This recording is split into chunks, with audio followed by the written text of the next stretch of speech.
advocates whisper in the hall, where justice wears a mask and truth begins to fall. Every thread they pull, every lie they weave, in the courtroom's dance, who's left to believe?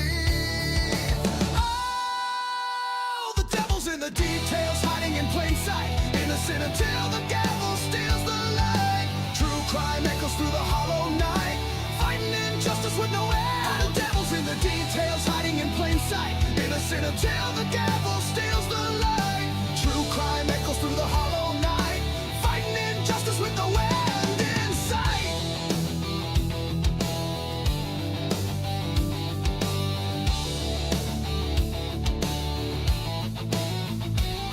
A photograph fades where the truth once stood. Blurred lines between the bad and the good. The scales they tilt with every silver tongue, while the broken cry for a song unsung. Black robes sway like shadows on the wall. One wrong word and the mighty fall. Who's a sinner? Who's a saint? The jury's out, but the verdict's faint. Oh, the devil's in the details, hiding in plain sight, innocent until the gavel steals the light. True crime echoes through the hollow night, fighting injustice with no end. The devil's in the details, hiding in plain sight, innocent until the gavel steals the light. True crime echoes through the hollow night, fighting injustice with no end in sight.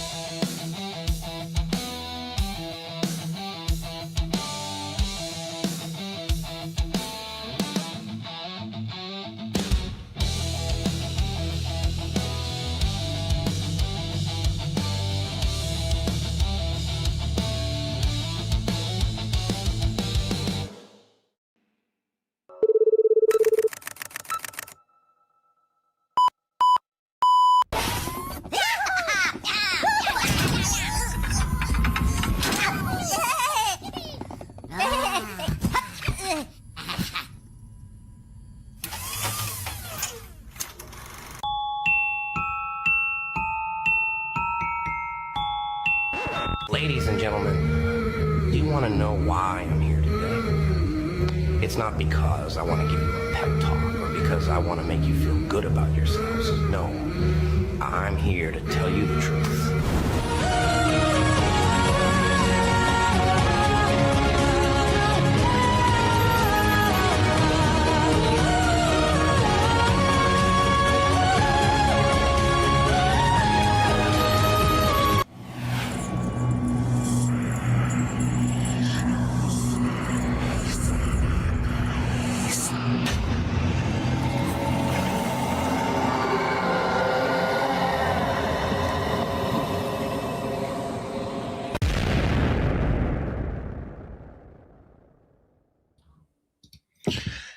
All right. Welcome to a Monday night show. One in his freaking vampire powers again pops onto the middle of the thing and goes straight to stage. Like, I don't understand why that doesn't happen to anybody else. But freaking one and his vampire powers straight to stage. Do not pass go. Do not sit back and behind the stage like everybody else, like the co-producer or the guy that actually runs the show. No. You preempt my show straight to stage. Welcome, one. I know you're behind stage and you can't say anything. I'll bring you up in a second. Good to see you waving to me backstage. As usual, we cannot start a Devil's, in the details kind of show or a Crimes After Dark show without some kind of technical difficulty. So par for the course there. Also, I was, oh my gosh, I was putting together the show notes for tonight. I had web pages pulled up with highlights of all the things, and then I had something happen on my computer, and I had to reboot, and I lost all my bookmarks, all my highlights. So yeah, typical night. Thank goodness it's a Monday night, so it's a little lower crowd anyways. Normally I might be going on with Birdie bombshells on our Monday night, but Birdie and I are kind of moving to a different format where we're going to go only twice a month now. At least that's the last we talked about, the first and the third Monday. I know that's confusing. Most of the time you can just remember the schedule. 6 p.m. Pacific Standard Time, that's my normal time. Only twice a month will I kind of break from that routine, it looks like, and go maybe with Birdie. And that's if for some reason something else doesn't change in our schedule. But for the moment, we're going to kind of step back to 2 shows together instead of 4 shows together. So welcome, everyone. And if you're here from the Hive, welcome as well. I'm going to bring my guests up. We'll talk about the clusterfuck. We'll try to get ourselves out of that. I'll explain what I've been going on. Let's bring Robin, who was here first on stage. I know that she was having some audio, or it was either her or I think I tried to unmute you and you muted yourself, because that's the thing. We both have powers. Robin, let's see how you're doing. How do I sound now? Hello. It's a little off. And I'm probably a little off. I think it could be me. Maybe it's me. I don't know. Is my mouth not moving with my sound? I have no idea. But anyways, you sound and look fine. I mean, I don't know. Yeah, you're a hair off on delay for me, so I don't know what's going on with that. But anyways, anything exciting for in your life? You were back to work and hitting things hard today? Yeah, back to the old grind today, but no, other than that, no, everything's good. Well, it's good to have you on the show, and it's going to be pretty laid back. I do want to encourage people to take the opportunity to come up on stage with us and talk to us. I do have slides. I do have things to talk about. I do have announcements. I will get to saying hello to the guests as well. But since I started with Robin, let's get one up here, the vampire who takes over my show. How are you doing today? Good.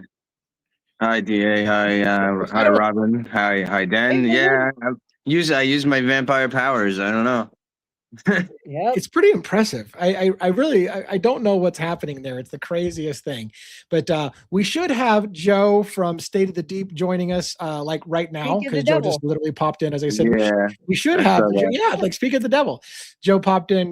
Give me a thumbs up, Joe, if you're ready to go straight to stage. Anyways, all right, sounds good. We're going to bring you up. I'm going to take the parental advisory off your face. How you doing tonight, Joe? I'm great. How you guys doing? What's up, DA? What's up, Robin? Hi, JJ. What's going on? Hey, what's up? I'm going to remove the chat from one's face as well. If we get a fifth person, like if Estes shows up, we'll be able to get, I think, the chat back online. But in the meantime, it's good to see you guys. It's going to be a little slower night. I do have things to talk about, a lot to talk about. So let me say some hellos. Amanda B, first in the house tonight. Essie's back with us as well. Becca 1019, welcome. Phoenix Rising, one of our newest to join the Discord channel and the show altogether. So thanks, Phoenix Rising, for coming in 214. Let's see. Heidi MN, is that from Minnesota, I wonder? Or if there's other kind of initials. Foxy Rose, Lex Green 8, Christina Hurd 4116, regular in the show as well. Silenced Unchained, recognize that name. Bianca Jane, I think I recognize that name. Poetic Justice, definitely recognize that name. Beauty for Ashes 262, also recognize that name. Thank you for joining in and saying hi. Satire 777, also recognize that. Daenerys Stargarian, yeah, 1093. I'm gonna get that right someday. Hey everybody. Let's see, anybody else in here that's kind of new? Dale Harrison, that looks like a newer name. I don't remember seeing that. So Avery Snyder, by the way, if you're new here, please let us know. We try to pay attention to get your questions answered if it's your first live, because not everybody can make it. Lisa Marie 5948, welcome. Dinah Draper 940, welcome as well. Who else we got? Scottish Cat Lady, very cool. Time for Change, Be the Change, that's a cool name. Time for Change, Be the Change. What else do we got? Beauty for Ashes, we already got that. Okay, so I think we're mostly caught up with the hellos.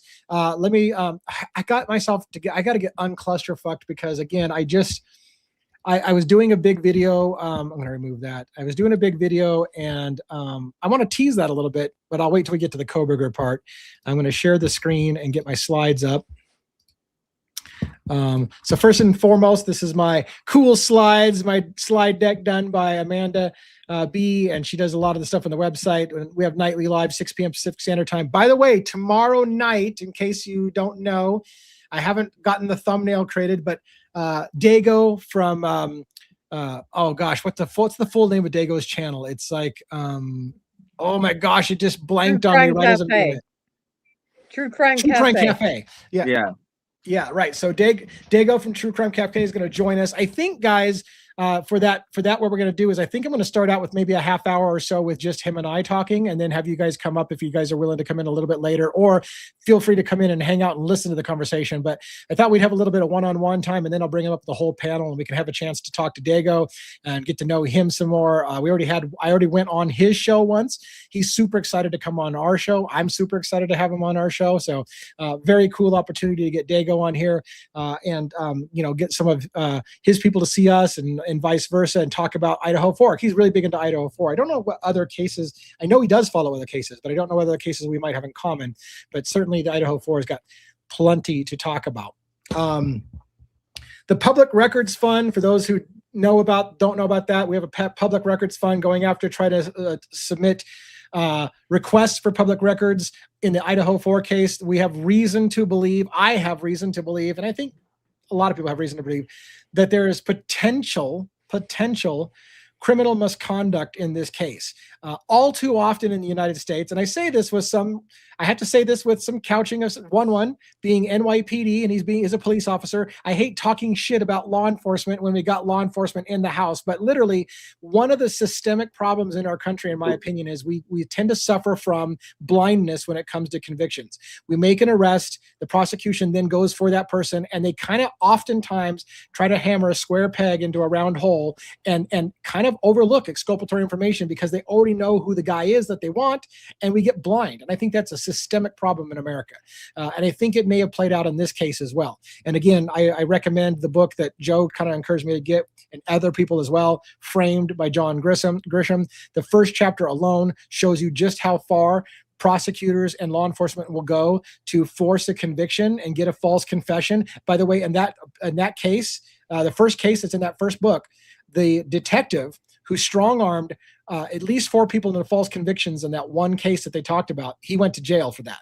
But after ruining people's lives and sending people to jail for things they didn't do, finally it caught up with him, and that detective went to jail for strong-arming conversation. But how many times in America do they not get caught for doing that kind of stuff? How many times do people plead guilty for things they didn't do? And everybody out there in America has this moronic idea that you don't plead guilty to things that you didn't do. It just doesn't happen. Read a motherfucking book. That's what I got to say about that. Joe, have you gotten any further in that book, by the way? I'm almost done with chapter 1. Yeah. So I'm like right at the end of chapter 1. Chapter 1 blew my socks off. I think I finished chapter 2 now, the second case. So it's crazy. That was awesome. It's crazy. Everybody should, every true crime fan that hasn't read that should read it. 100%. I wish they would, especially because, oh, by the way, Luigi Sporter is still talking about Terry stops all night last night and today. Awesome. Good job, buddy. I love that. I checked that out a little bit, and I watched some of your show and watched some of the stuff you were talking about Terry stops. So I love that. I love that for us and for you. And I think that's amazing. Thank you so much. But yeah,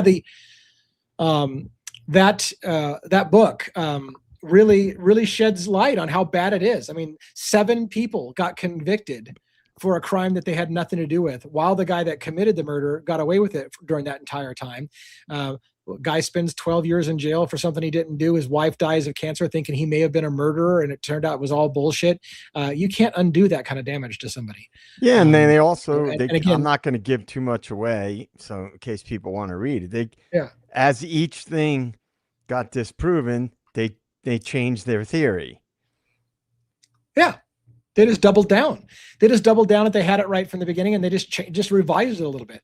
And I think that a lot of, Framed is the book we're talking about, Framed. And a lot of times I think that happens far more than you realize. Again, one of the guys that co-authored the book was it called Centurion Ministries or something like that? Yeah. And I think their organization alone has exonerated 70 people. It should bother us in America that there's 70 people to be exonerated. And that's just that group. That's not counting the Innocence Project, which is a whole different monster, right? How many people is it? It should scare you that 70 people have been exonerated for things that they didn't do. because some group had to take up the charge on it. And that's just one group that's doing that. That's mind-boggling to me. Yeah, it's crazy. You would think that with technology and with, you know, with how far DNA and everything has come, right? With cameras and all this stuff, you would think that we would have a higher, you know, I shouldn't say a higher conviction rate, but a higher authentic, you know, authentic conviction rate. But it just, you know, it seems like, you know, the whole idea of what Othram Labs was about from the beginning. I think they, you know, I don't know how long, you know, if this was their whole plan all along or what happened with that. I don't know enough about them, but you know, the whole idea of using, you know, this genealogy stuff and going at cold case files and all that, I think is excellent, but it's kind of morphed into this whole like crazy thing now, you know? I mean, one, absolutely. You must have heard a lot about the Central Park jogger case. That was pretty crazy. Oh yeah. I mean, that was definitely. That documentary is great. Yeah. I forget what it's called. The Central Park, was it 5 or 6 guys? I can't remember. 5. The Central Park. You're That talking was about a hell of a documentary. the Central Park 5. Yeah, whoever hasn't seen it, that's a must watch. Yeah, yeah. I haven't seen it, so it's a must watch for me. Good. I guess it's good, and it's what's good? I mean, I'm not gonna say everything that happens, but what's really good about that documentary in itself, it goes along with, you know, our last few episodes where JJ has talked about some of the techniques and stuff that are used in interrogation, which, you know, are arguably should be illegal, or there are a lot of issues with certain interrogation techniques, and a lot of that is brought out. Yeah. I mean, yeah, absolutely. And again, I don't feel like it steals the thunder of Frame to talk so much about chapter 1. It's only the first chapter, by the way. And so that's why, and I think it gives you the taste, but yeah, they talk about those tactics where literally law enforcement's allowed to lie to the people and tell people that people have already confessed and already said that they're the killer. They can lie about that. They can lie about what they've got and say, look, we've already got your DNA at the site. They can lie about that. They can say whatever they want to get you to say, well, I guess I'm fucked. I guess you got me because, you know, even though I didn't do it, you're telling me I will go down. That's what they tell you. You will go down for this. You will not beat it. You will go down for it. So you might as well just clear your conscience, cut yourself a deal, and get the best deal you can, because you are going down. We've got all this stuff on you. And you can even believe, like, there's no way they can have that stuff on me because I wasn't there. But they'll tell you, look, we've got eyewitnesses that put you there. We've got DNA that put you there. You are going down for it. And then you're like, well, I guess the best thing I can do is accept a plea deal because I don't know where the hell you're getting this information, but you got me apparently. I don't know how you get me when I didn't do it. Like, it's called the Reed technique. Yeah. If you guys want to look it up, it's I believe it's REID. It's either REID or REIDE, the Reed technique. And it's studied a lot, or it used to be anyway, in forensic psychology. And it's pretty crazy shit. It is. And the tactics that often get used is people are interrogated for 10, hours plus, constantly told you will not leave this room until you confess. And so they get beaten down after your fucking 8 hours of being asked the same question over and over again. And we're not going anywhere until you say you did it. You eventually, like, literally, I can't tell you the number of times people have said, at some point, I got to the point where I would have said anything to get out of that room, So that's the way they do it. They beat you down and wear you out and ask the same question until they just say, you're not going anywhere until the answer to this is yes. And you're like, I just want to go home. So sure. Yeah, I guess so. And the main guy, Ford, in that first chapter, in that chapter 1, sociopath. I mean, he's you have to be a sociopath. Him particularly clear sociopathic behavior. Mm-hmm. Yeah, because in order to have you have to have no conscience of the stuff that you're doing when you know that you're getting false confessions and you don't give a shit. You're putting people's lives away and ruining them, and you're like, whatever to do to get a conviction. It's sad. All right, let's move on to some stuff and things. Just a reminder that I do still have my stuff on sale, my merchandise. It was a first run. Facts over feelings was our slogan. We're kind of moving to the devil's in the details. We're going to redesign our stuff. We may not do away with this entirely, but when we sell out of this, we sell out of this. So there's the website should be up to date. If you go to devilsadvocates.info, if you want to get yourself a zipper hoodie, a ladies tee, or a regular pullover hoodie, it's good quality shit. It's on a really great sale. By the time I take the sale price off for margin and ship it to you, I pretty much don't make anything on it. But I'm okay to do that because it's just sitting in a box anyways, and I want to kind of get it to a redesign in the early part of the next year. And so get them while you can. If you're interested in getting some merchandise that'll be kind of a limited edition, you could be the only one to have that, which would be kind of cool. Just to let you know, by the way, most of you know that there's been a recent shooting again at Brown University. I think 2 died, 8 have been injured. It's an ongoing thing. Last I saw, the killer was still on the run. Is that still the case? Is he still on the run? I know they arrested somebody, but then they let him go. Yeah. He's still on the run? Yeah, that's what I heard. Yep. Yeah, so I don't anticipate this is going to be a story that we're going to follow, but I just wanted to mention that being that we're a true crime show, we'd be remiss not to talk about a mass shooting kind of situation. And there is video footage of the shooter. I had it pulled up on my screen. I was going to play it for you. This is they think this actually a person of interest is probably how they're wording this. A person of interest. They think this guy could be involved in the shooting. Doesn't mean it is the shooter, but it's a person that they want to know who it is. They got video of him walking around the corner, and that's just about it. It just plays on loop all the time.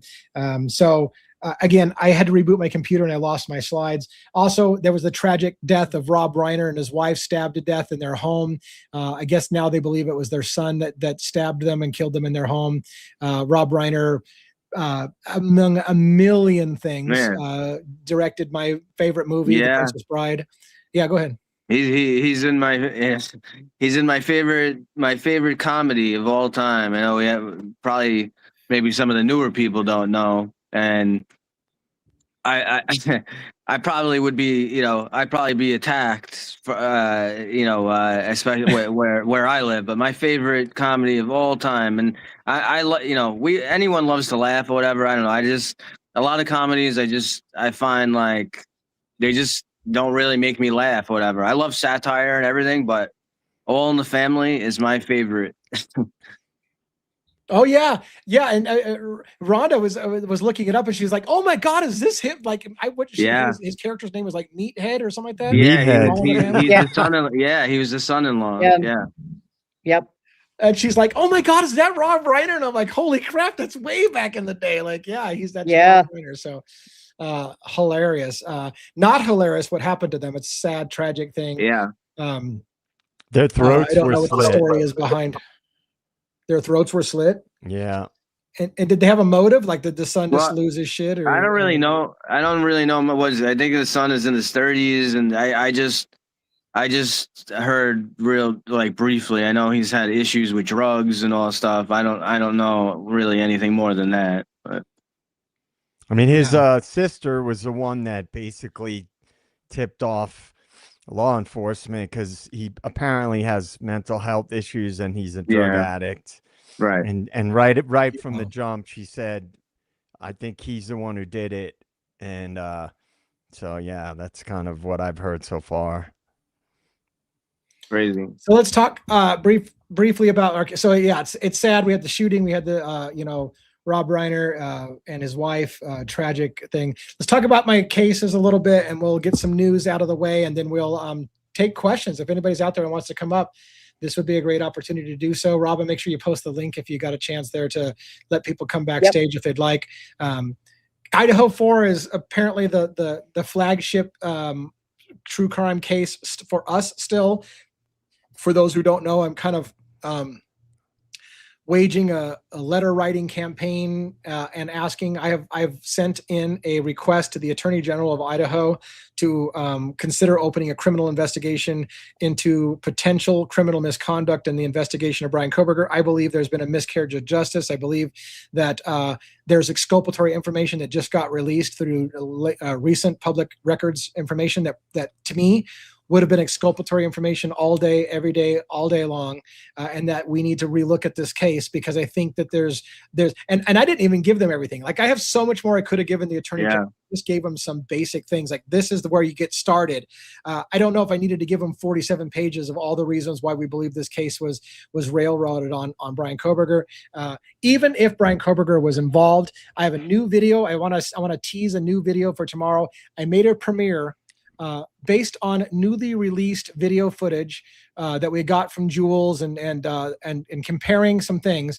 I believe I can pretty much prove to you, even if Bryan Kohberger did show up at the house at 4:07 a.m. and leave at 4:20, as they say he did, he never got out of his car. And I think I can prove that to you, at least with any logical working through the evidence. So I'm going to premiere that video tomorrow. I'm going to show what the house sounded like between 2:30 and 3 o'clock in the morning versus what it sounded like during the kill window, when they said that 3 people were fighting for their lives. At least 3 people of the 4 were fighting back. Again, Kathy Mabbitt, the coroner, said that Xana put up one hell of a fight. I think Gonzalez family said Kaylee fought like a tiger. They were awake and fighting back. Remember, the initial story told us they were all sleeping. They all got killed in their sleep. That's why it happened so fast and so quickly. They were all sleeping. And then slowly, over time, for 3 years, we found out that no, they weren't sleeping. They were awake and they were fighting back and they were screaming. It was a lot of chaos. And yet, when you listen to the house at 4 o'clock in the morning, there's none of that. You hear nothing.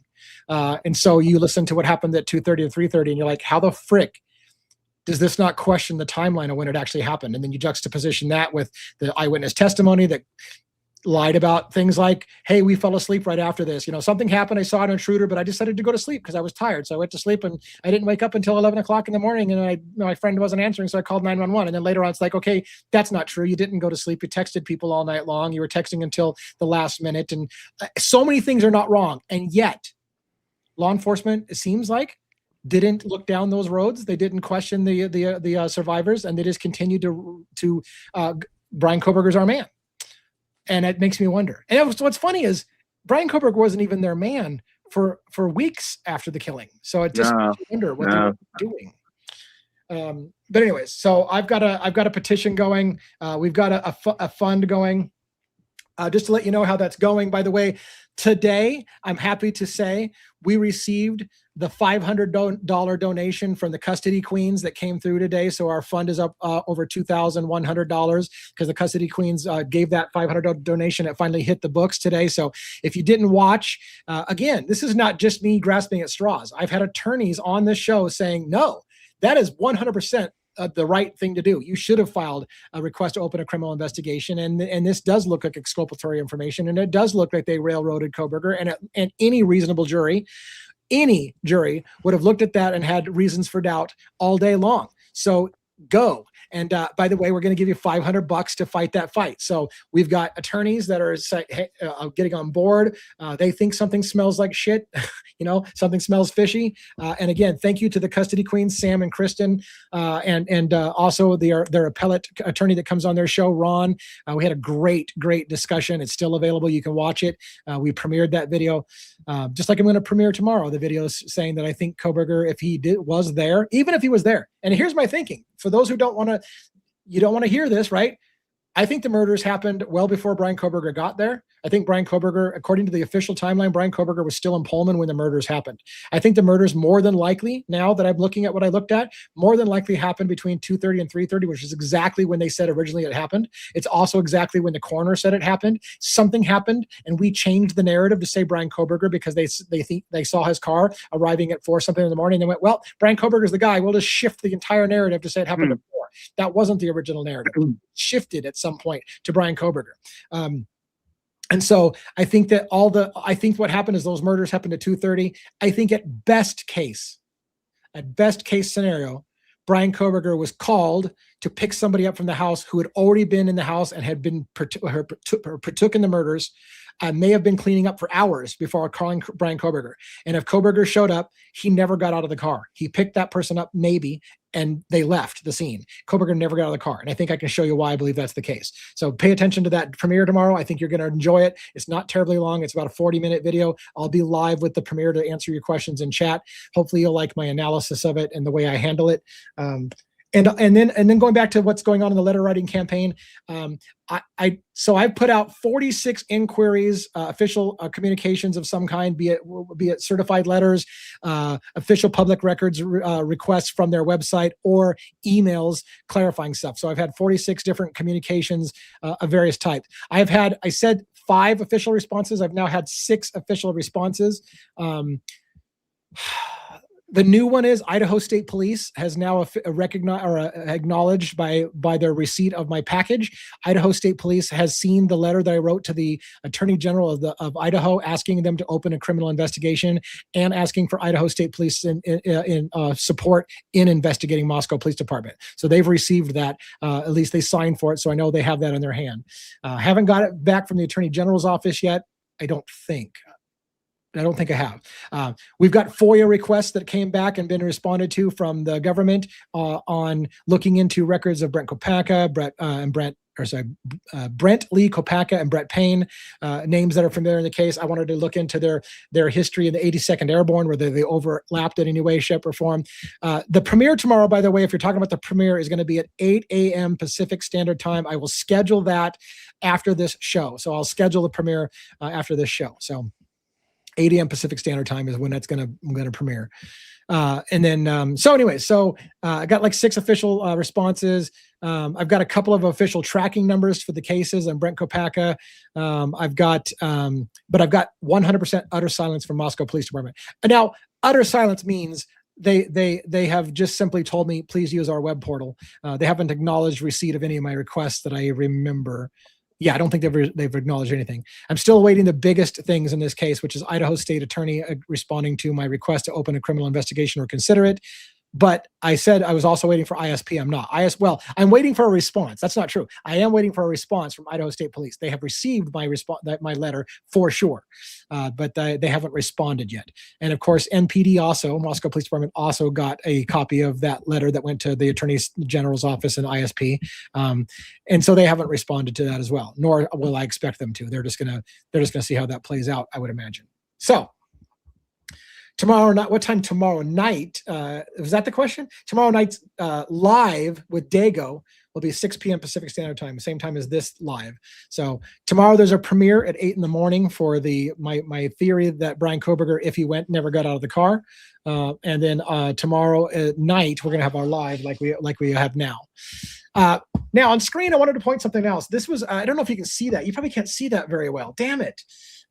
This was something one of my users gave us.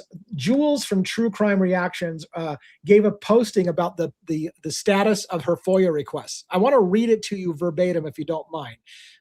Have you guys seen this? Do you guys think on my panel, have you seen this letter?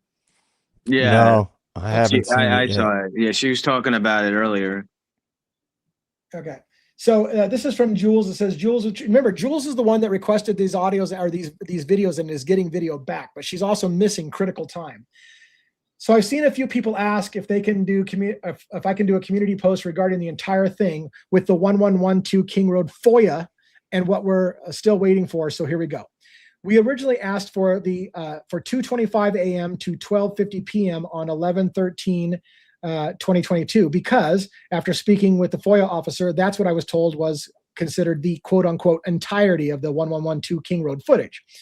After the original 3:30 to 4:30 a.m. public packet they released. I was later reminded that Andrew Fox did a report on camera footage because he is the one who put in the sections that we have been reviewing, in which it states it starts on 11/13/2022 at 12:55 a.m. and ends at 11/17/2022 in the evening. And there's one day in December. I called him on November 4th, 2025, recorded all 3 times and informed them of this, but was told that they didn't have anything else. Then a few minutes later, I got a call back saying they found it. They had been they being the FOIA officer and Tim Smallridge in a subfolder, and they were going to amend my FOIA to reflect the additional time frame.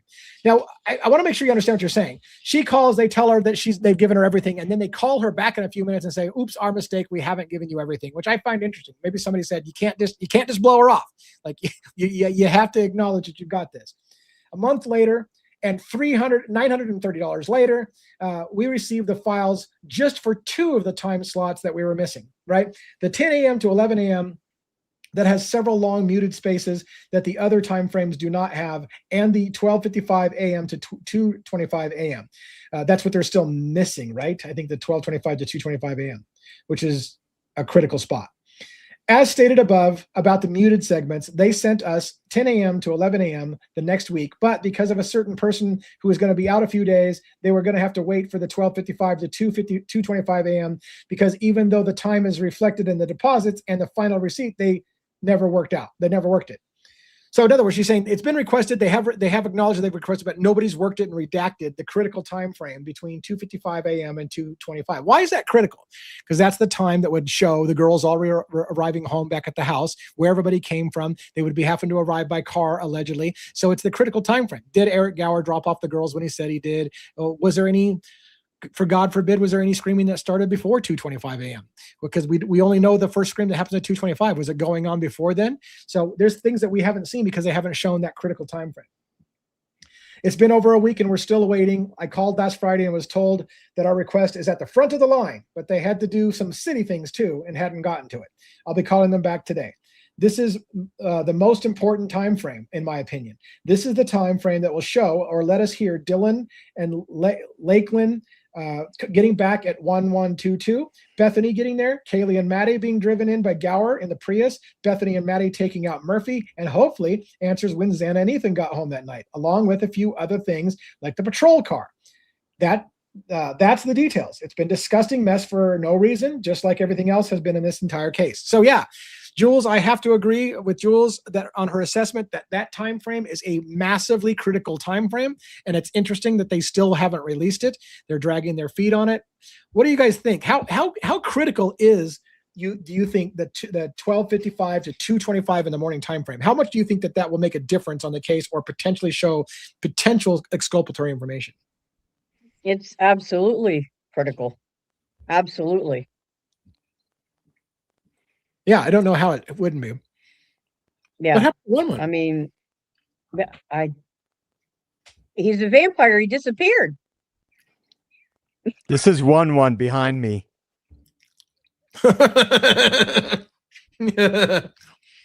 Well, again, I think that's a critical time frame, and I can't wait to see if she gets it shook loose. I think it's suspicious that they're holding off on it. How is that not already redacted after 3 years? How is that not already redacted?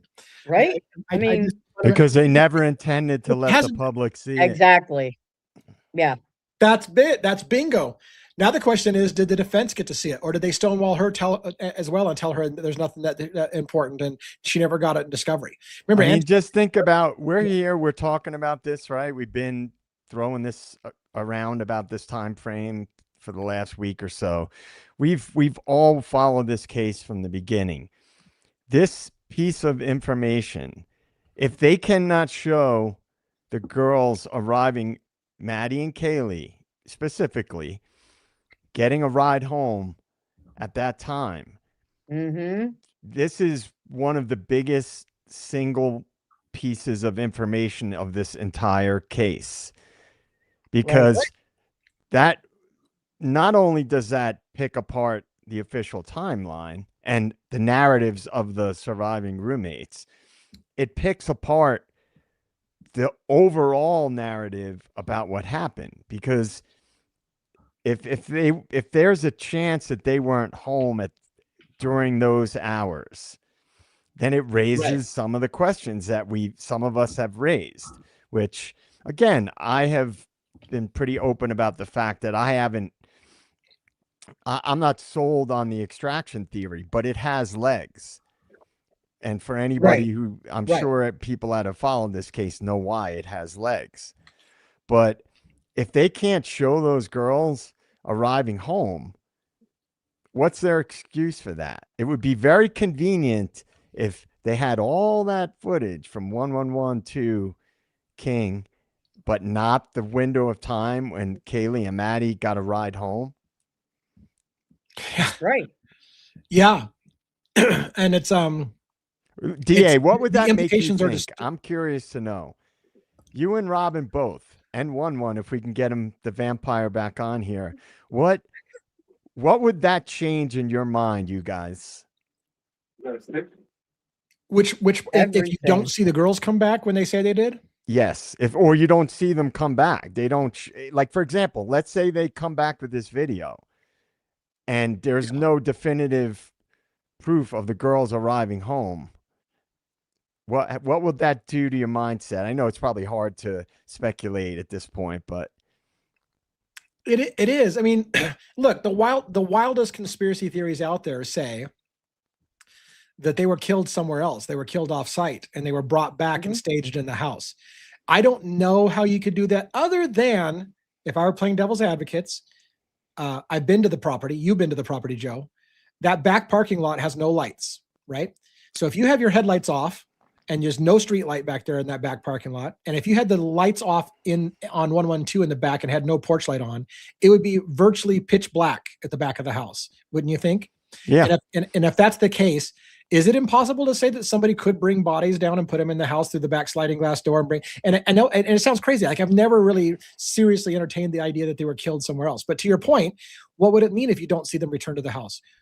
Could it have happened somewhere else? Did somebody bring them in from the back parking lot where you can't see anybody anyways? I don't know. See, I mean, don't. The reason why I There's don't. a lot of people there. That much you can see, you can hear. So Well, the reason don't why know. you guys said I don't think that is a probable theory is because you would be risking a lot, right? You're sure. bringing bodies. The dog's into a barking house. back there. Yeah. Yeah, like that adds a whole other layer of risk to a situation. Now, our buddy Pavarotti, our pal, our new best friend of the channel, Este's,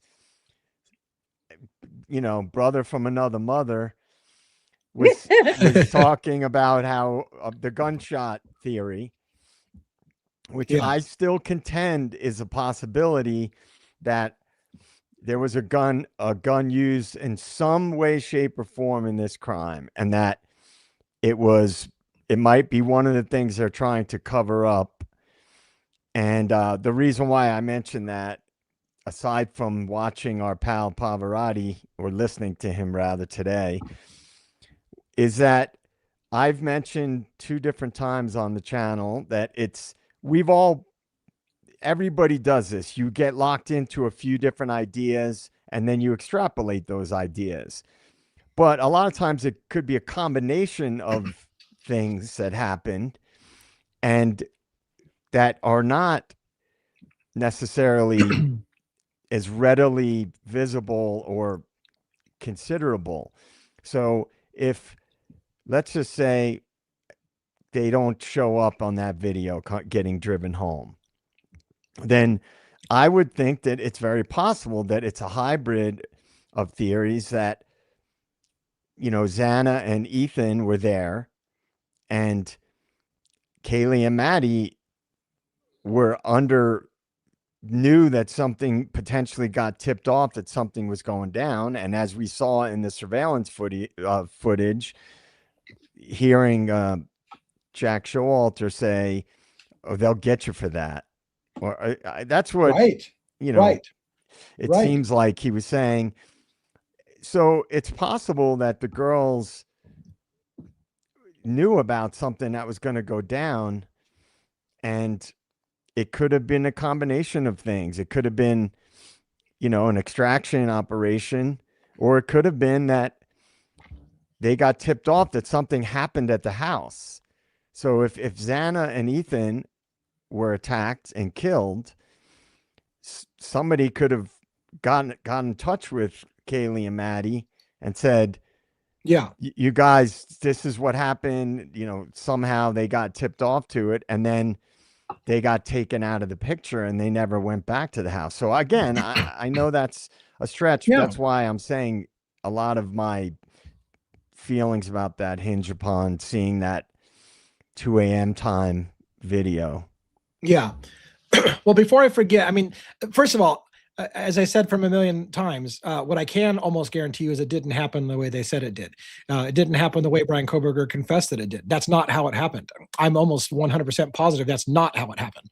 The question is what then did happen, and why are we told a lie about it? Because I don't believe it's even possible to have happened the way they said it did. By the way, we have Fiji backstage.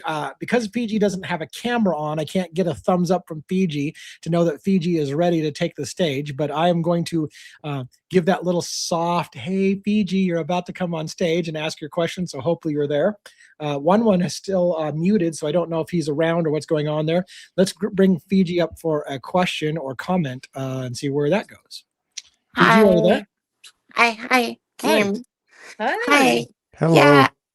Hi. I super agree with what you said, and I've thought for a long time that Kaylee and Maddie were extracted. The whole time.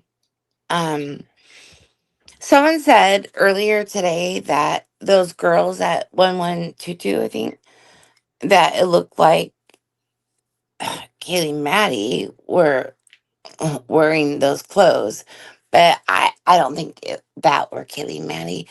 I don't think they were ever brought back, and Eric Gower probably ever took them back to the house, right? Something happened. Yeah. So, and I'm not saying you're wrong, but if I were to play devil's advocates, I would ask you, like, why Steve Gonzalez off the rails telling us the details about Kaylee having her face bashed in. Kaylee was gagged and had marks on her mouth. Kaylee was this. She got it worse than everybody else. They didn't have to go up the stairs. The distraught father who's just devastated. Are you suggesting that's entirely an act on Steve Gonzalez's part, or were they extracted and even Steve Gonzalez doesn't know? Like, how do you explain Steve's behavior if Because it they're was in an wet attraction sack. of those girls? They're in wet sack. And that's why that would Yeah, I be don't. my explanation. And and this is the weird thing. When I did go into, I did a chat, GPT, and it came up with weird stuff. And you know how that goes, right? And it did come up with stuff, and it came up with it with Steve. And it said that he was in California previous, and there was some, and who knows if this is true, right? But Yeah. there was stuff that he had worked previously with. He was an accountant, and there's ties with the cartel. I don't know if that's true or not. Yeah. Steve G, you talking about? Mm-hmm. Yeah. Yeah. Well, I've been saying literally since day one of this case that his behavior just seems emotionally inconsistent with someone who just lost a child. Yeah. And that I get it. DA has talked about this many times. Everybody, we know the narrative. Everybody grieves differently. I get that. But it could be hypothetically, if they were extracted, that he's got to play it up, right? You're gonna hide it. Like Yeah, you're gonna he's got to play it up, and that would be also, be why sometimes they seem a little bit weird the way they react. That would also explain the interview with Steve and Christy where she says, "And Maddie just bought a house," and then she cuts herself off. Mm-hmm. But they don't act like normal parents who lost a child.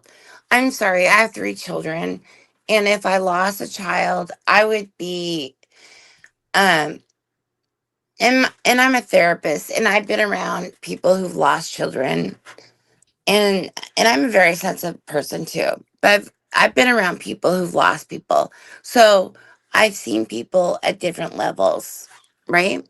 and everyone grieves differently. Ugh, Yeah, I mean, I agree with that. I And have not seen people like that. Let me put it this way.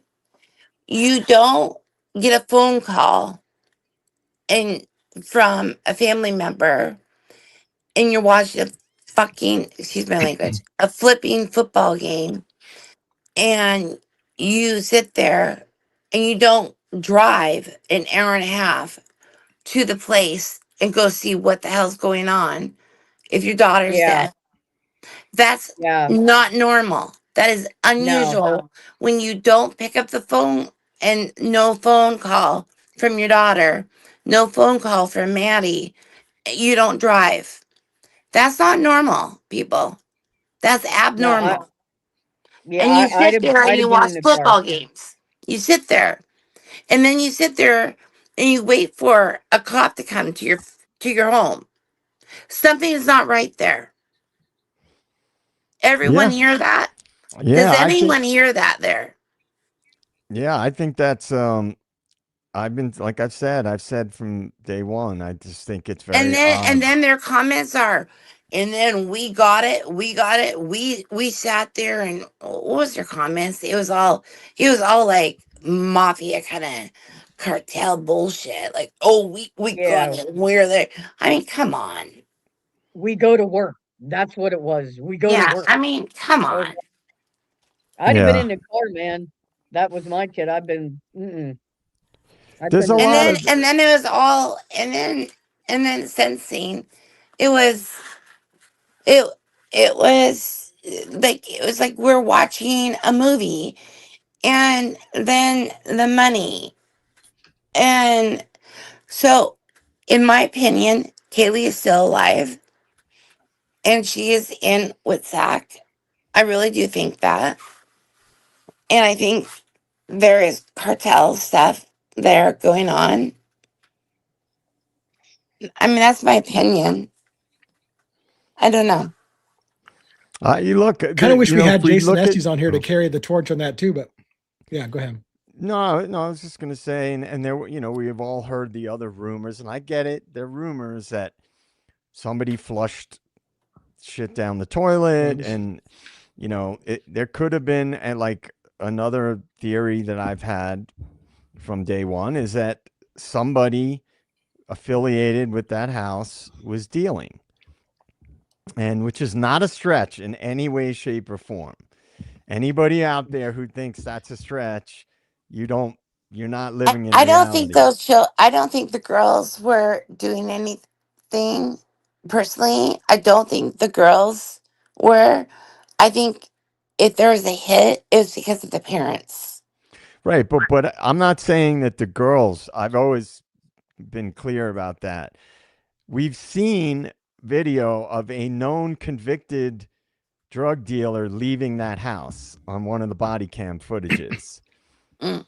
Someone that, we know who I'm talking about, I'm sure, who got busted for selling a kid fentanyl laced drugs, who died. Next week, I'm gonna do. And I they don't got know. and I they don't got know off. who it Her and her is. boyfriend got off. And so there was all kinds of speculation that they became CIs to What get to get, what's what's the first letter start with? EB. Oh, okay. You know who I'm talking about? I I think so. I just don't want to say it, the Yeah, no, name. I get it. Um, Yeah. Her and her boyfriend got busted for selling a kid at the school drugs, or maybe it was in Pullman. Who he died. He died of an overdose, and they got arrested for it. Her and her Right? boyfriend, and Okay. when they got off, charges were dropped Yeah. on some bullshit technicality. We know what Okay. that is, Uh, right?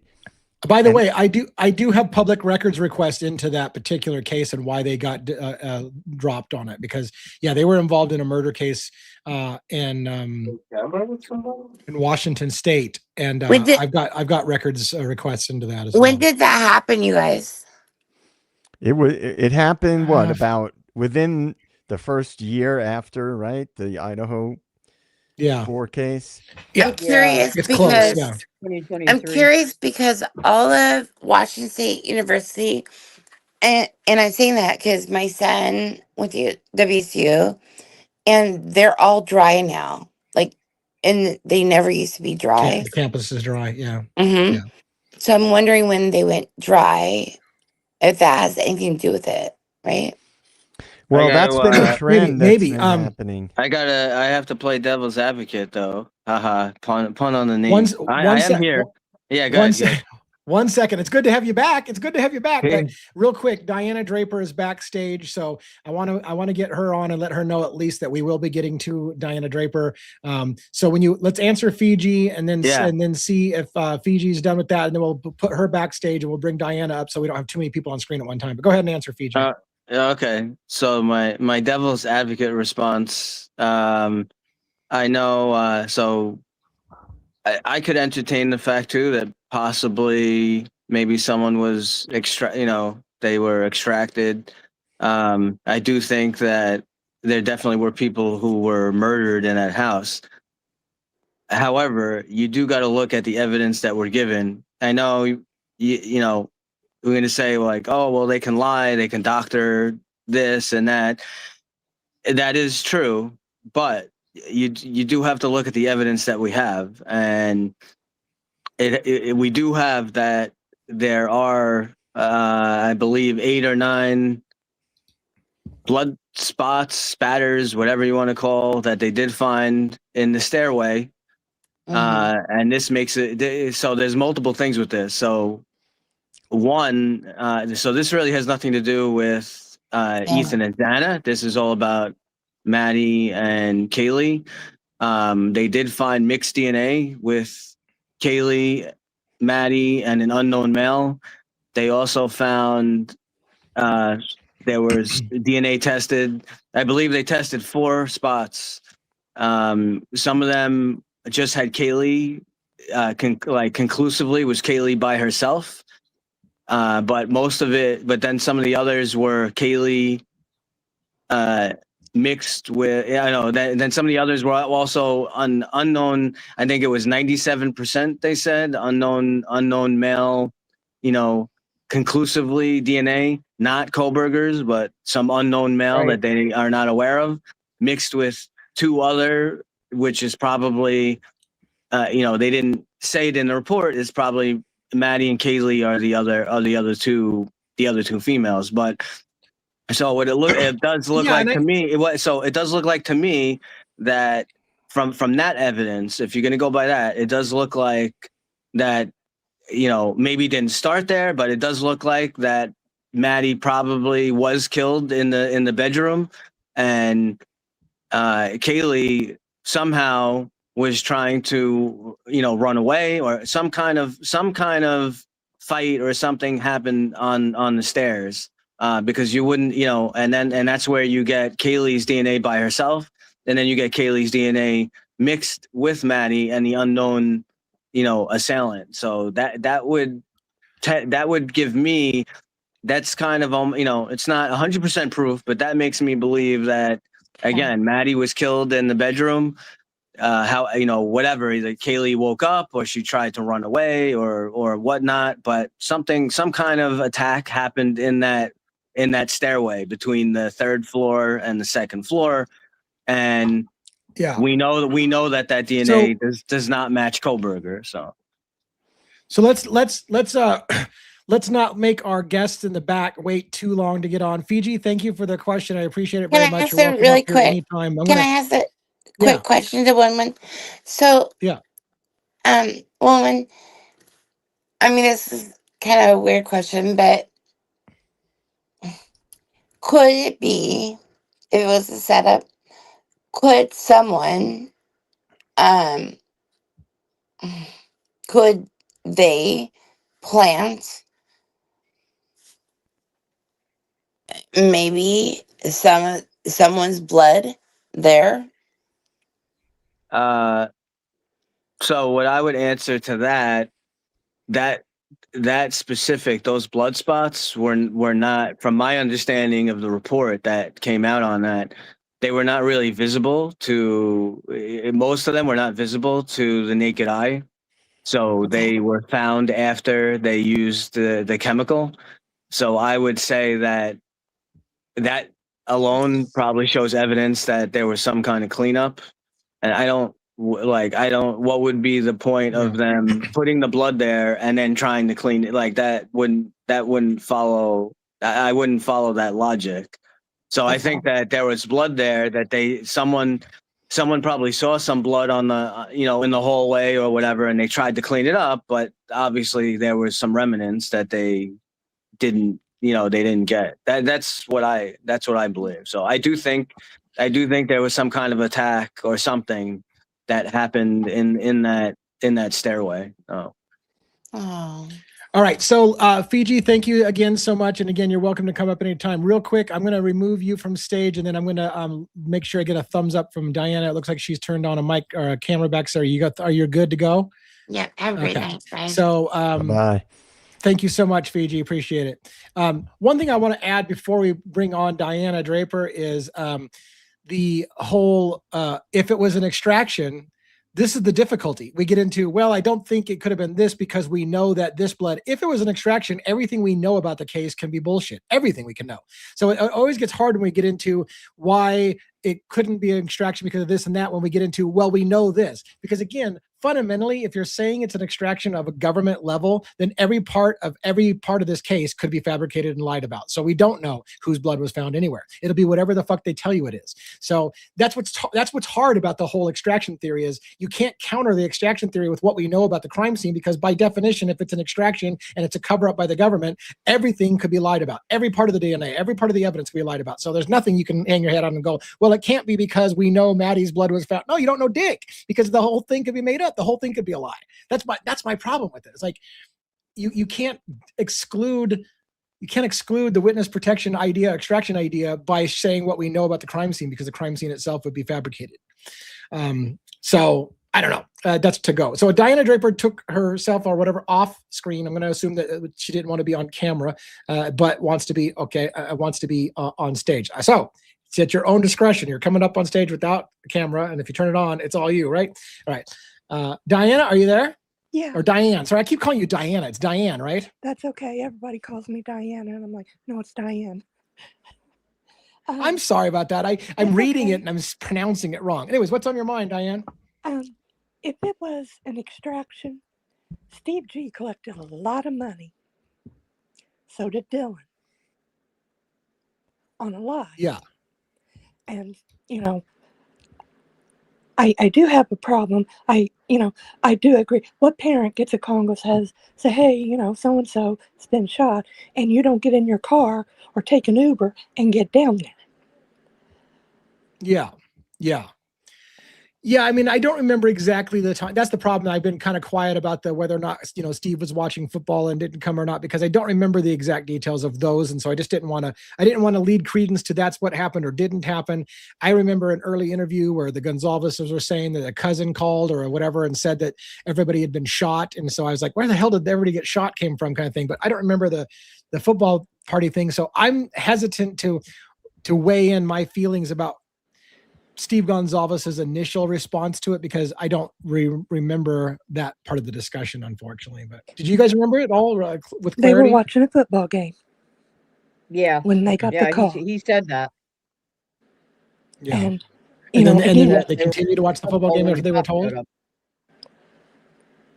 Yeah, I mean, that's kind of, I would have been on the phone at the same time screaming, somebody call me an Uber if I had been drinking. If I hadn't been drinking, I'm still on the phone while I'm jumping in my car. Yeah, right. Yeah. Well, Diane, do you remember early? Yeah. Oh, sorry, DA. No, go ahead. Diane, do you remember early on in the case, if you were watching it from the beginning, this is before Koberger was arrested. I've brought this up before. There was one of the mainstream channels had a former special forces guy, former law enforcement guy on, and he straight up said he thought Steve G was guilty. Yeah. Of the yes, crime. I did. And they cut him off It's And the you same never guy heard who from said there that was a guy camera again. in the house recording everything. And that Yeah. when the police got there, he was watching, or whoever was watching. And then I haven't seen that guy since. Yeah. There's people that had, said certain things on mainstream media that didn't align with what the mainstream media wanted to put out there. And they got quickly disappeared. And I never heard from that special forces guy again. I never saw him on another video about Idaho 4 No, after that. no. He had said, I don't know if you remember or not, but he had said about the camera the same day. He said he thought Steve G was suspect. Was I hate to say suspect, but just sus. Yeah. Well, this case has got to be one of the craziest cases, if not the craziest case I've ever seen. With all I can say is the same thing I say all over and over, which is that I'm certain it didn't happen the way they said it did. So now the question is, will we ever know what really happened? If there were other people involved, as I very much suspect there was other people involved, will they just get to walk free of murder or accomplice murder and walk free because we took the lazy way out and America just wanted the easy answer? He looks creepy, so therefore he must be guilty and must have done it by himself because he just look at him. I don't know. I just feel like this case is the weirdest case I've ever seen. Hands down. Looks like we got another guest, by the way, coming up on backstage. Did you have any follow-on questions? Just a comment. When have you ever, in a homicide case, and one might be able to answer it better, have you seen Homeland Security, the FBI, ATF, DEA, and the marshals involved in? Looks like one's muted, unfortunately. I will say I don't remember the ATF being involved, but I do know that there's reasons to believe the marshals were involved. There's definitely proof that the Homeland Security was involved. There's proof that FBI was involved. And I guess what I have to say about that is so all the way here go. There was a multi-jurisdictional drug task force going on in the area, which probably included FBI. There was also lots of Idaho was getting funding to help stop illegal drug smuggling across the Mexican border into Idaho, and that was they had received money for that. So that could in itself get Homeland Security involved in the situation because they would cover the whole bringing drugs across the border into the United States. ATF, I didn't know. Marshals, that kind of goes maybe potentially to that whole WITSEC idea. Like Marshals' job is literally to protect people in WITSEC or move people from courthouses and protect them in the transport. That's what Marshals do. So for those people who kind of lean on somebody's in witness protection and, basically ratted against a drug cartel or something like that, if you go with that, that would explain the involved. So a drug angle would explain the involvement of FBI, Homeland Security, and Marshals, a lot of stuff, because it could potentially be involved with a large drug organization, and somebody could have been protected or could have been a confidential informant. That's one of the big ideas is that somebody in the house was the target.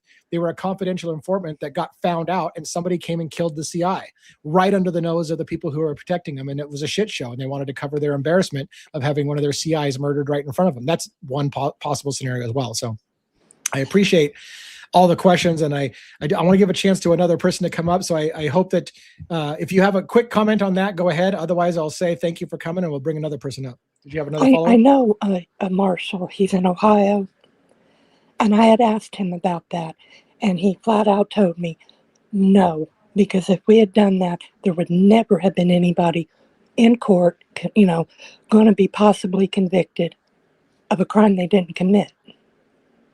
Yeah. And I said, so yeah, nobody was extracted. He goes, I'm telling you, no one was. Yeah. And I said, well, okay. Well, and for the record, I don't believe anybody was extracted myself. I've said that over and over again, but I definitely allow my panelists to discuss the idea of an extraction, because I think, as Joe said so aptly, it has legs, it has teeth to it. So you have to at least discuss it. So thank you for coming on, Diane. And I'm going to let you go, and I'm going to introduce her next. Yeah, go ahead. Do you remember there was a Jocko 1972 on Instagram. He was putting videos out. He was talking about a white Elantra before we ever heard anything about it. Then he's talking about shoes. And he said, well, the one thing they'll never find is the tarp. And I thought, what? And he was creepy. I don't remember that individual.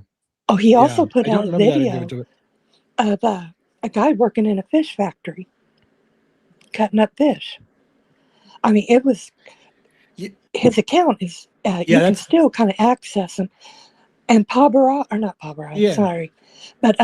Rogers said he had unalived Ethan in the front room, and that's where he left him. And somebody said, well, no, they found him in the bedroom with Anna. And he said, no, they didn't. Yeah. No, all of those things also have teeth outside the scope of talking about at the moment, only because we have a guest waiting back. But yes, let's bring those up again on another night, because I think all of those things have teeth. There's been long talk that Ethan was killed in the main room. That's been something that's been talked about a lot before as well.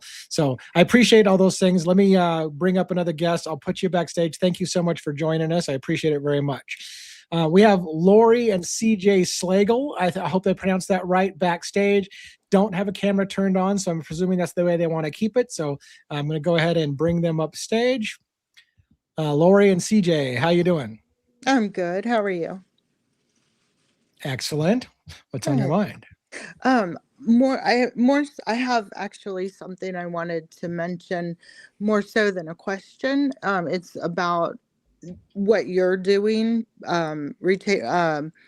pertaining to the misconduct. Or just literally, I saw this about, I think it's been 4 days now, and it has been literally driving me insane. So, I don't know if you've seen or shown Officer Corbin Smith's body cam yet. No, I have not. Okay, so it's where I'm just, let me, what I'm going to do, so I'm not up here, forever. I'm just going to tell you the part that is the most crucial, and I'm so serious. You need to check this out and add it to your list of things that you're sending in. Okay. Someone in the chat mentioned earlier about, they made a comment that they feel that maybe Moscow PD had good intentions at first, and then just as it went on, they got in too deep. This literally proves they did not have good intentions from the start. Okay, so the best way to go about looking at this is, there's 2 different videos. There's one that is like 2 hours long, and it's body cam number 2. And then if you go, there's one 27-minute clip. So if you go literally 12 minutes in, that's where you're going to see Officer Corbin. He gets called from his post on the back patio. He's supposed to be guarding the back patio. Brett Payne calls him on the phone and asks him to go see if any of the victims have gunshots, or maybe he asks if there's any sign of gunshots on the walls or whatever, because they redacted, of course. So when Corbin comes back, into the kitchen, Captain Lanier is there. Now, mind you, it's like 15:08, 3 p.m., a little after 3. So at this hour, only the first responding officers are there. And now Captain Lanier has arrived. There's no forensic team. No coroner has been there. Detective Payne is still at the Moscow PD because he just called. Nobody has been there. Okay. And, so, I've watched this so many times. I picture it in my head. I know every moment of it. So, Corbin proceeds to he hangs up his cell phone and he starts to explain, because Captain Lanier looks at him and he's like, gloves. And so, like, that's the least of your worries, because this officer has been trampling all over the house, first of all. Right. And, Right. but that's Yep. okay. So anyways, when Lanier realizes that Chief Fry is at the Moscow PD, he makes a phone call to him, and he wants to let him know that media is out there. They need a liaison. And then when he hangs up the phone, he looks at Officer Corbin, and his exact words are, "Okay, so we're working on the theory that whoever did it," and he makes an L sound, and then it's all redacted. So once again, he says, "Okay, so we're working on the theory that whoever did it," and then it's all redacted. Interesting. Yeah. And what do you think So was implied? I don't know, but all I know is that Yeah. whoever's sitting at the tabletop drill that they're having at the Moscow PD, they're working on a theory 3 hours in, Yeah. and they Yeah. haven't even been to the crime scene yet. This is Captain Lanier, who literally has just walked into that house. He hasn't even done a walkthrough of the crime scene.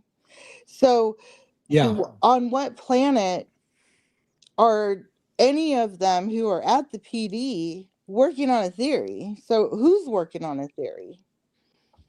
Who's Yeah. working on a theory? This is Captain Lanier telling the officer, one of the first arriving officers, who's supposed to be manning the back, the patio, that, he's telling Yeah. the officer who's actually there what theory they're working on. Yeah. Well, and Does that make sense? this leads to the thing I say all the time, which is that there clearly seems to be a lack of just standard operating questions. When people say things, there should have been follow-up, and there was no follow-up done, which indicates they already believed they knew what happened. And that's why you don't ask questions you already know the answers to. I say it all the time. So the fact that they didn't follow up on things suggests they already had their mind up, that they knew what happened, and they just didn't need to spend a lot of time going down rabbit holes, because they think they know what happened, or they knew what they decided it was going to be very early. Yeah. Well, yeah, because after he says that and they redact it, you'll have to watch it. If Yeah. I'll type it in the chat so that you can take a screenshot, and you'll have to watch it for yourself, because I don't think very much. Yeah, you'll if you watch it, you're going to understand the magnitude of it, because they shouldn't have redacted it, first of all, if they're not hiding what he said. Yeah. So then he goes on a tour with the with the police officer, which is Corbin. Corbin takes him on a tour of the actual crime scene.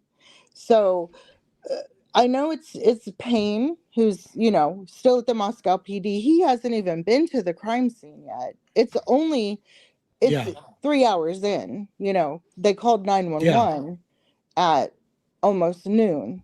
So now it's like 15:08 or somewhere around there when he first gets the call from Payne.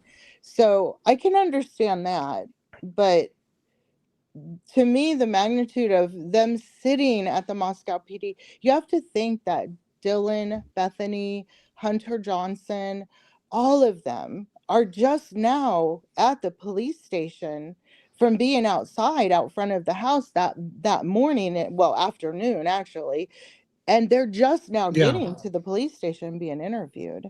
So if they're just now going through the very start of all those interviews, how in the world are these higher up sitting at the Moscow PD and already working on a theory that whoever did it, Right. and then they redacted it all? Yeah. To me, that tells me, Yeah. yeah. I'm gonna hop down. That's all I wanted to mention, and I'll go ahead and write out the video for you so you can watch it yourself. Yeah, thank you so much. And I will do that. And I'm sure, like you said, if there's something to catch there, I'll see the significance of it when I look at it. So, and it does sound like there's potential big things there. So thank you so much for coming on the show and sharing that. And I'm make sure, Robin, if she puts it up there, that we get it written down somewhere. If I don't, I'll try to do it as well. But if we get a couple of us try to get it, we'll look into that quickly and hopefully then file a public records release again. But it sounds like some of the footage is already out there, but maybe we need to request the more unredacted version of it. I was just going to, request the Yeah, unredacted. we're gonna unredacted. Yeah. Okay. Well, thank you. You bet. Thank you so much for coming on. Yeah. Cool. Have a good one. All right. Thanks, so Lori. was one like permanently muted, or what happened to one over there? I'm here. I'm here in the background. All right. Well, Just you know, try to keep DA, things silent over there. one of the things that it's kind of interesting that we're talking about the book Framed. You know, it makes me think of even more possibilities if that's even possible, right? With this case. Yeah. But I still maintain that I think there was a government level operation involved, because the media, whenever the media is in lockstep like that, that's my first cue that it's a government operation, because regardless of the evidence that has since come out, they'll still talk about, you know, the talking heads like it's a foregone conclusion, and they're not interested in finding out any more information. And to me, that implies corruption on a higher level. And so, you know, it's very possible there was drug stuff going on in that area, and they knew about it. And they don't want that. And along the lines of the lockstep narrative, along the lines of the the lockstep narrative of the media. I mean, maybe I am an idiot, but it seems like I've got really high level people that are like saying I'm not an idiot. I sent those raw files from MPD to CNN, to Fox, to ABC News, CBS News, News Nation, Idaho News, and not a single one of those media outlets thought it was worth looking into and even responding to me. Not even so much a thanks, but we've looked into this already. Nothing. Complete silence. They give zero fucks that might actually be exculpatory information, and they're not even going to respond to it. So that bothers me on a fundamental level. And I will say I will wage a personal crusade against mainstream media. If this does get taken up as a criminal investigation and something is overturned, I will make sure that everyone knows how long they sat on that information and didn't tell America about it because they thought it wasn't worth your while, knowing that was bullshit from the very beginning. They knew it. They had it in their hands, and I'll make sure that everybody knows the date that they had it in their hands and just chose to ignore it. So yeah, that's my personal campaign. And I just think that I trust my gut on things. I'm very analytical, but I also trust my gut when it comes to certain things. And there has been talk about, you know, the gun thing, right? A gun being used. Now, I know one disagrees with me on this, but I just have a feeling, it's a gut feeling, and then based on the Linda Lane footage, there was a sound that sounded a lot like a gunshot, and that could have been manipulated, especially a sound that's that much different and higher and more intense than the rest of the surrounding video. Wouldn't be that difficult to suppress it or you know, take it out with manipulation. I mean, they can do that with audio audio editing and manipulation. So I'm not ruling that out. I think that is a good possibility. I mean, why would that guy at the Queen Road apartment say, I heard like a gunshot, or I heard something about gunshots, and the cop goes, all right, thanks, have a good day, and he leaves. Kind of like the panties. Remember that? There's panties outside. Okay, thanks. Yeah, have a good day. Yeah. They didn't want to follow up on it. Say something about a gunshot. Not that same guy, I don't think. I don't remember him saying anything about a gunshot, but there was another person that was interviewed that mentioned a gunshot. Yeah, real quick, I need to address this. I need to address this real quick. This thing I pinned on the screen. I've had only one person in my life that I know that likes to come on and shit all over my guests all the time and tell me that every attorney I have on my show is not a real attorney and every cop that we have on the show is not a real cop. Nothing pisses me off than that kind of bullshit. I went to New York. I met him. I shot guns with NYPD. They were all NYPD. I guarantee you he's NYPD. I got a fucking challenge coin from NYPD. That guy's NYPD all day long, every day, and twice on Sunday. So that pisses me off. Do not attack my guests and do not tell people that they aren't who they say they are. I don't lie about that shit. He's not lying about that shit. I vetted it. I can vouch for it 100%. 1-1 is NYPD through and through, and that person's not welcome on here again if they're gonna shit on our guests like that. We're done with that shit. Anyways, pisses me off. It's one thing for you to question my integrity. It's another thing when you shit on my guests and question everything about them. I hate that crap. When you come on and you tell me that the attorneys aren't real attorneys, or check their bar number and you can't find. I don't give a fuck what you did. That I guarantee you. 1-1 is NYPD. Not even a question. So take that stuff somewhere else. Anyways, sorry. Well, when that person decides to come back, sorry, they're not going to be here anymore because this isn't the first time they've done it. And they attack the mods, they attack the guests and everything. They don't need to be here. So yeah, no, that's not acceptable. I'm so sick of people attacking the guests and their credentials. No. It just sticks in my craw like you wouldn't believe. So anyways, sorry about the rant. I just that drives me nuts. That drives me nuts. Anyways, let's spend a few minutes on another case, shall we? I mean, we talked Idaho for a long time. Let's spend a few minutes on another case. Real quick before I move on to the other case, if you are interested in the public records campaign we got going on, I've got a GoFundMe. Robin, if you happen to grab it handy, maybe you can throw the GoFundMe link up there. If not, we can, but there's a screenshot. If you have your phone, you can take a shot with that off of your screen. If you're watching it on a TV or whatever, there's the GoFundMe thing. We are raising money for the campaign. The big money is going to come when they start coming back with like they did with Jules. It's going to cost you $900 to see that footage. And so we will fight the exorbitant prices they're asking for, and we'll make sure that they give us the media rate and all those things. But if you want to contribute to that, please do so at the GoFundMe campaign. We're raising money for the fight that's probably coming on every step of the way in this case. Luigi Manjone, we're not going to talk about Luigi Manjone too much. I wanted to talk about Charlie Kirk a little bit. The suspect in Charlie Kirk's assassination makes his first appearance court appearance. He was in plain clothes. Right away, there was a big video and I wanted to show it. Then I rebooted my computer and I lost the video. That there was actually footage of the shooter, alleged shooter, Tyler Robinson, smirking. They say, of course, he just smiled at some point. Candace Owens immediately jumped out and said, so first of all, they said that a lip reader, they had an art. I wonder if I could find that for you. Fuck. I know that shit's hilarious. Did you see that? Did you know what I'm talking about? Yeah, I saw the video with the lip reader captions. It's like we're getting to like ridiculous circus level bullshit with the fucking media now. Right.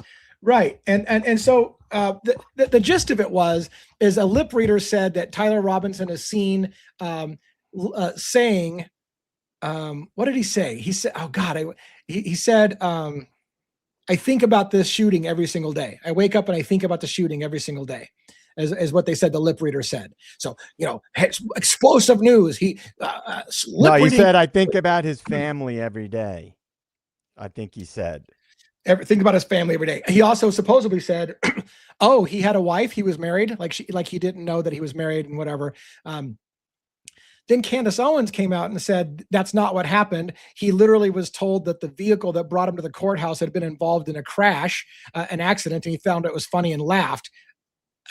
Where the hell did that, I don't even know what to believe anymore, but here we get all these stories telling us what is going on the facial expressions of Tyler Robinson when he's in court.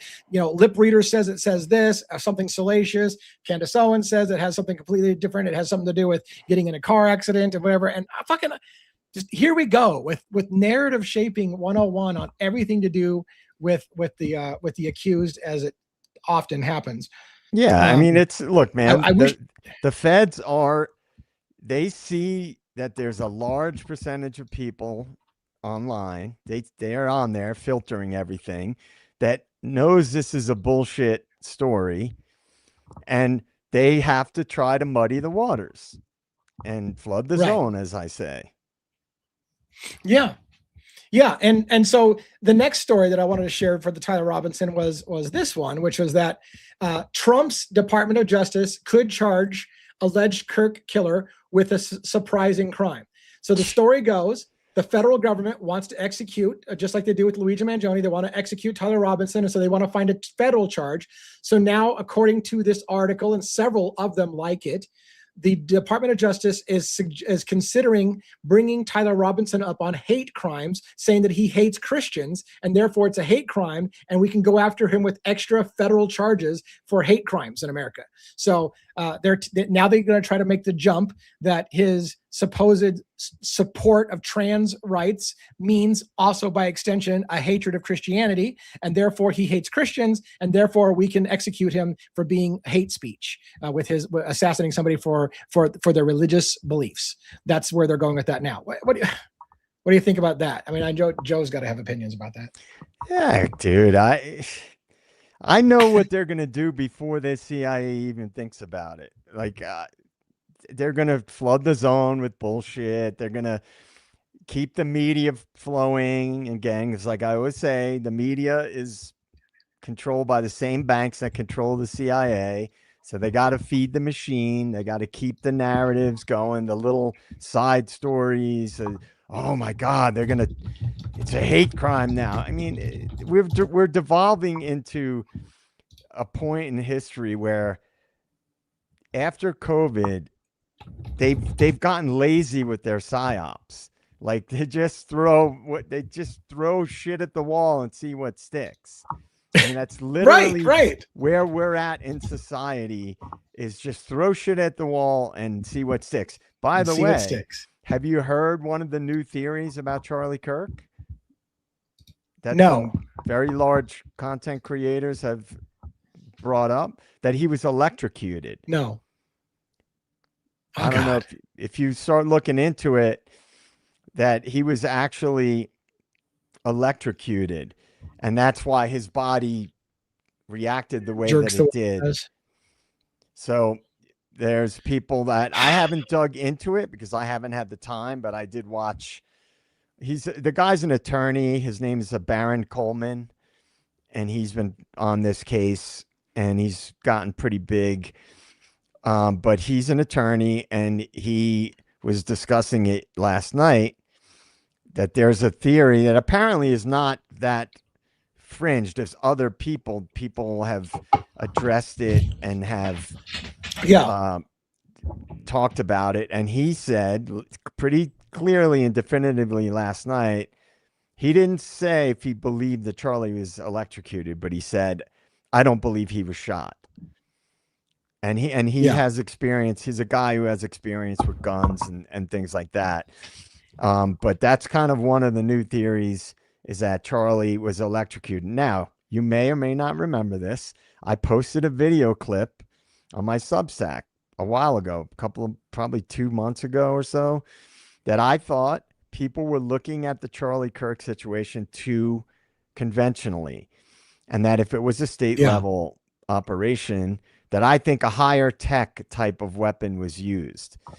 And I stated that because I think that there was a shot fired. There were people in the crowd. Did somebody have a gun?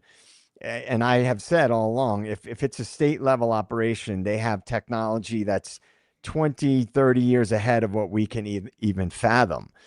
And so I'd like to see how this electrocution theory develops, because we have, I don't know if you guys know this or not, the military has directed energy weapons. It's not a conspiracy theory. Yeah. They have it. They've had it actually for a long time. And that would be an example of something that could have that effect on somebody, a directed energy weapon. Well, I mean, I'll certainly keep an open mind on it and see what happens with the electrocution thing at night. Again, here we go with like 27 theories on it, and can we entertain another one? But it's something we should look into, especially if it has teeth and we can see videos of it in practice and other people where we can compare what it looks like when someone gets hit with it, kind of thing. That would be great. This was a picture of the thumbnail I was going to show from E-Times. I think about it every day. Charlie Kirk's alleged assassin breaks his silence and mentions Erica supposedly in the lip reading. He didn't actually say it on, but he lip synced. There's Candace Owens' post saying, "I wanted to let you guys know Tyler Robinson's lip reading is complete utter fiction. What actually happened, Tyler and his lawyer had just learned that the security vehicle which transported him to the court was involved in a fender bender. I'm told that the grinning," and then it says show more. I didn't get to click on the show more because it was just a screenshot just like that. So whatever the case may be, I wanted to at least touch on some of the other cases. We don't have Lisk material today. We don't have Nikki Stein's material today. Luigi Manjone I believe, is still in the suppression hearings. I know that you guys covered it, Robin, and 1-1 recently. By the way, heck, only Robin's on screen. That was weird. But I know you guys touched on that. Is 1-1 still there? Did you guys want to talk about your Sunday show where you talked about the Terry I'm Frisk? here. I'm still here. He looks up the receipt 6 months. Yeah, I'm still very here. good. Yeah, it was great yesterday. We were able to cover the Terry stop, so we had a lot of Luigi people in, and you said you saw it a little bit. You saw some of it. Yeah, I did. I watched a little bit of you describing the Terry stop. I tried not to make it too lengthy, but we went into what a Terry stop really is, because I've mentioned it many times, and then we did how it affects Pennsylvania. So because you have Terry stops. The Terry stop affects all of the United States. It was a Supreme Court decision, hearing, whatever. But then individual states have, like, they have their own, like, certain things about police stops and whatnot before you get to a Terry stop. So we had a good amount. We had a good audience last night, so it was good. I know.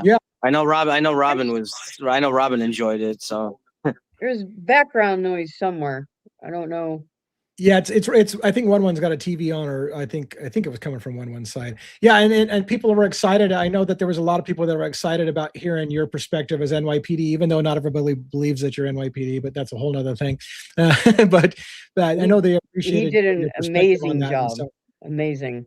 Yeah, it was great. It was super cool that we got a chance to do that. Silence Unchained had said that so the suppression hearings on Luigi starts tomorrow at 9:30. To clarify, it's actually ongoing. I mean, the suppression hearings have been going on for a couple of weeks with some days off in between. So it's the continuation, I think, is what you would want to say on the suppression hearings. Looking forward to seeing that wrap up and see what the ruling is on it as well. But that's an ongoing thing. We've covered a little bit in previous lives some of the items that are coming out suppression hearings. Again, I still maintain it was an illegal arrest. I think 1-1 still maintains it's an illegal arrest. They did things not quite in the order that they should have been done, and so procedurally it was a problem for them. They're trying to get away with that by trying to find other ways to bring in the same evidence. It'll be interesting to see how Judge Caro in that case rules on the situation. Again, we will be covering it in depth. I'm going to try to get Ali Benevento, our criminal defense attorney friend, who I'm sure somebody's going to question her credentials and say she's not a real attorney, even though she's got awards on documentaries and on court TV on a regular basis. But I'm sure somebody's going to tell me she's not a real attorney, even though she's on court TV on a regular basis, because there's just certain, I think I almost feel like it's the same person every single time coming in and telling all my guests that they're not who they say they are, which I have no tolerance for that anymore. But anyways. Well, I'm AI, DA, so, you know. Yeah, he's a. That might be true. That might be. Apparently, I'm AI. I'm very serious. It's all good. Yeah, it's like you remind me of the Max Headroom guy from way back in, was that the 80s? I can't remember if Max Headroom was the 80s. You remember that? Yeah. Oh my gosh, that's a throwback for his old farts. But anyways, yeah, I'm waiting for him to jerk his head around and hey, little glitch in the matrix. Any last minute thoughts you guys have for tonight? I think it's a good time to wrap up. Again, I want to let people know. Twiz just joined the house at the last minute. It's amazing how real attorneys say AT did a great job, but YouTube attorneys think she sucks and they could do better. That's an interesting. So real attorneys say AT did a great job, but YouTube attorneys think that she sucks and could have done a better job. Yeah, I mean, I've had. I think when the custody queens were on here, they had good things to say about Ann Taylor. I don't think they really questioned Ann Taylor's procedures. I'm the one who's more likely to say I think Ann Taylor wasn't as good as she could have been, and that's just personal criticism. Maybe I fall in that category of YouTubers who don't know what the fuck they're talking about, thinks she didn't good a job. Maybe I was the brunt of that attack. It's like, you YouTubers say that I don't think she did the best job. That's my opinion, but I've had other attorneys say that they think she did fine. Somebody says, "Are you into Hinduism?" I see the Om symbol. Yes and no. So it's outside the scope of this thing, but I actually have a Christian cross and an Om symbol together, representing the fact that I have studied on both paths, Eastern and Western religion and esotericism, but that's outside the realm of this thing. So, but yeah, a little bit of that as well, Buddhism and Hinduism as well as Christian background. But thank you. So anything else? What else? We got anything else?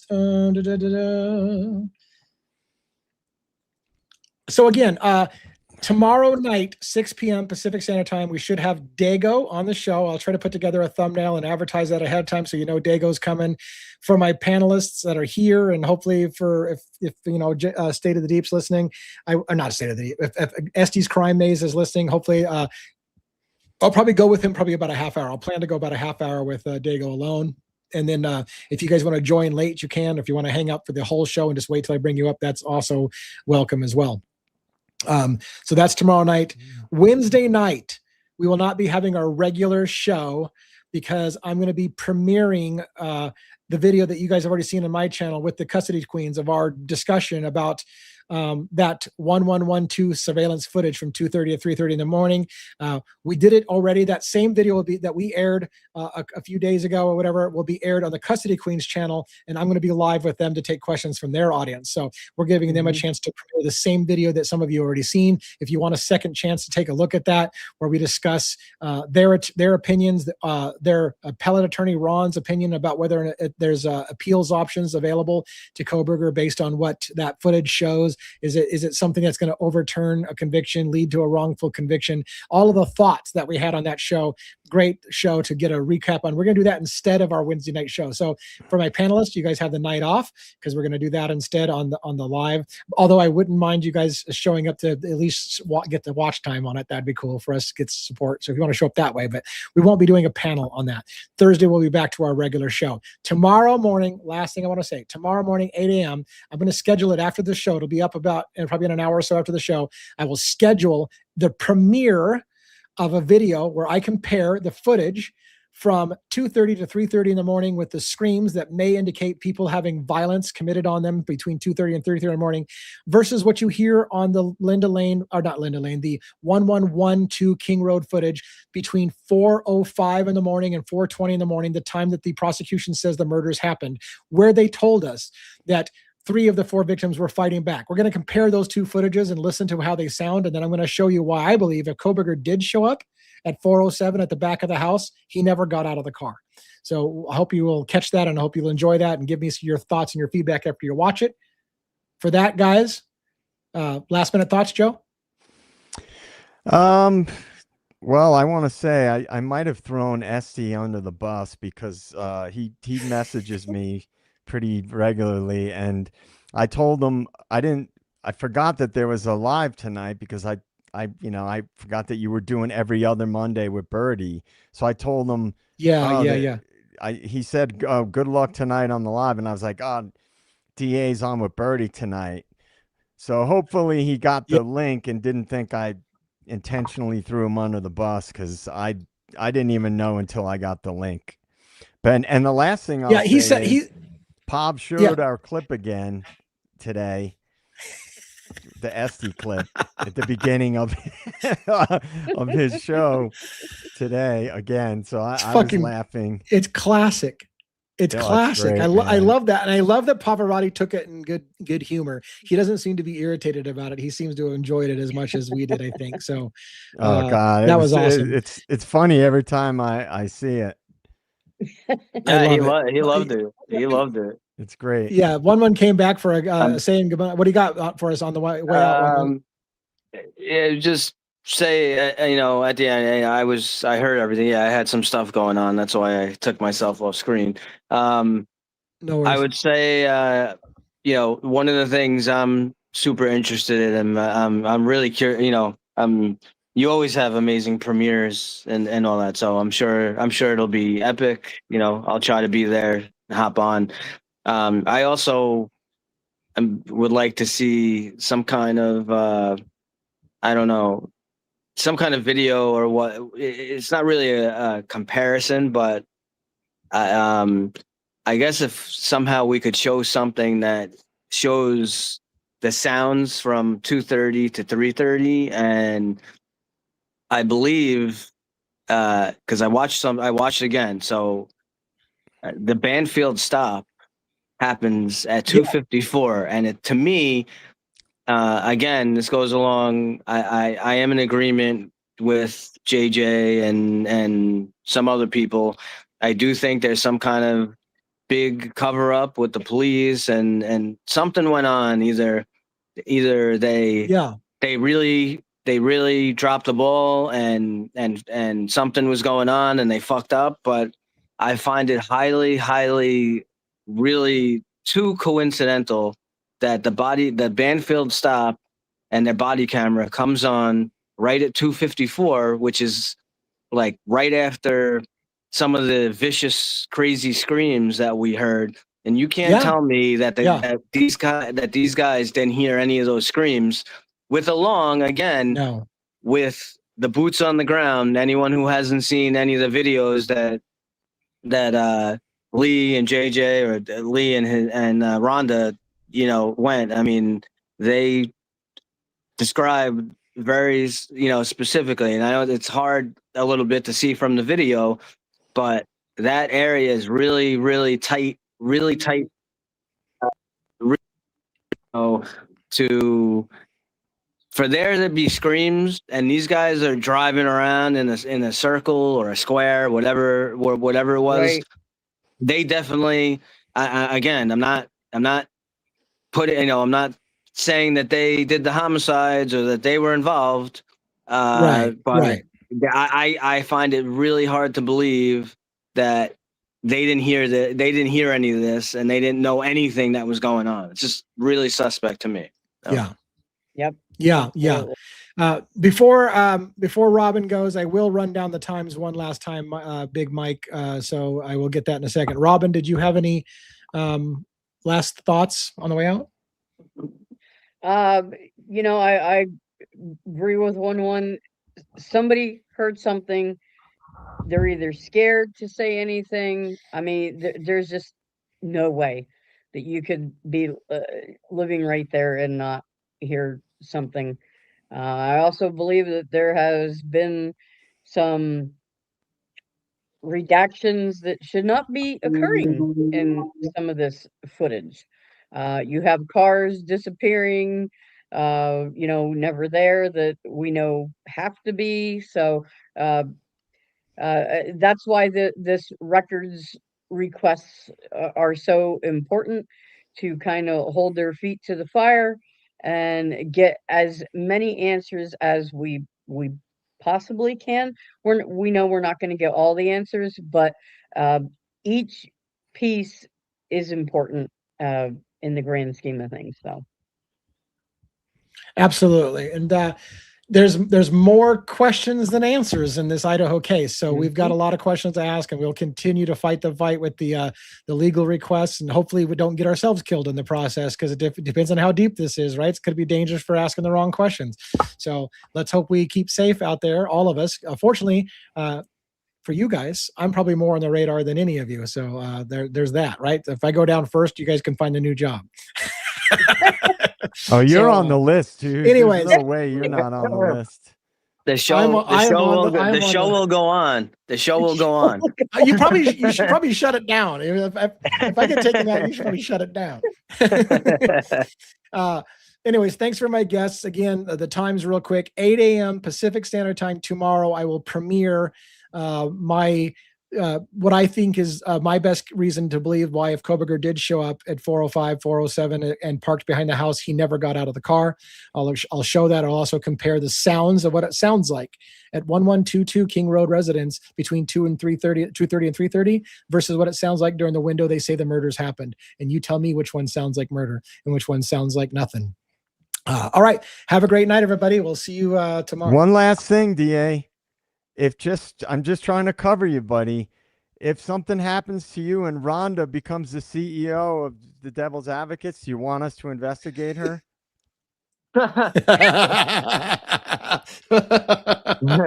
keep that on the down low. We'll keep that on the down. All right. Thanks, everybody. Have a great evening. Bye, everybody. Good night.